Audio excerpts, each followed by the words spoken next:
Long before forests were marked on maps, people believed the woods had a guardian. Not a king, not a hunter, but an ancient spirit who knew every tree, every stream, and every creature that called the forest home. Parents warned their children never to wander too far beneath the tall pines. Yet they also whispered something comforting. If a child became truly lost, and their heart remained kind, the forest itself might decide to help. For deep among the trees lived a mysterious spirit known as the Leshy. Across the forests of Eastern Europe, generations of Slavic families shared stories about the Leshy, the guardian of the wilderness. No two people described him exactly the same way. Some believed he appeared as an old man with a beard woven from moss. Others said he could become as tall as the tallest pine or as small as a woodland mushroom. It was said that birds carried his songs through the branches. Wolves walked without fear beside him, and every path through the forest was known only to him. The Leshy loved the forest deeply. Those who respected nature often found safe passage.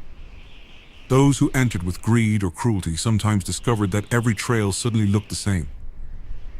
One old tale tells of a young girl gathering berries with her grandmother near the edge of a great forest. The morning was bright. Birdsong echoed through the trees, and sunlight danced across the leaves. The grandmother reminded her not to wander too far. The girl nodded, but a patch of bright red berries caught her eye. Then another, and another. Before she realized it, the familiar voices had disappeared. She called for her grandmother. Only silence answered.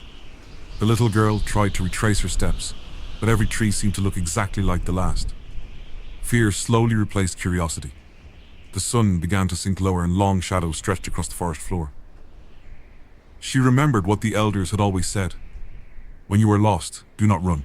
So she sat quietly beneath an old pine tree and waited. As evening settled over the woods, she noticed something unusual. A large deer stepped silently into the clearing. It looked directly at her. Instead of running away, it slowly turned and began walking deeper into the forest. The girl felt strangely calm. She followed. The deer never hurried. Every few moments it paused, looking back as though making sure she was still there. The path became easier beneath her feet. The tangled bushes seemed to open on their own. Owls watched silently from the branches above. Even the wind felt softer. After a long walk, the deer stopped beside a narrow woodland trail. The moment the girl stepped onto it, she heard familiar voices calling her name.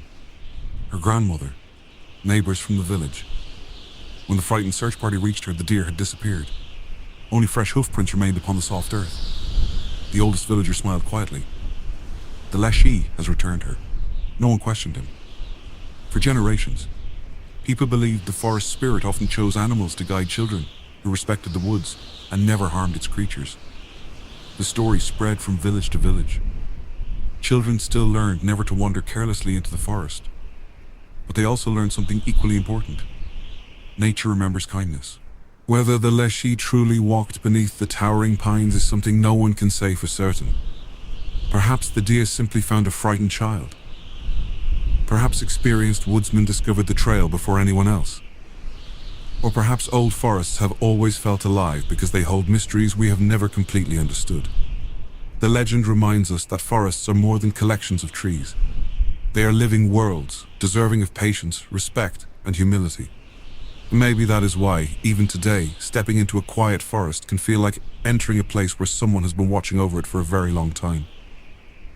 Thank you for listening to When the World Whispered. Until our next story, keep wondering.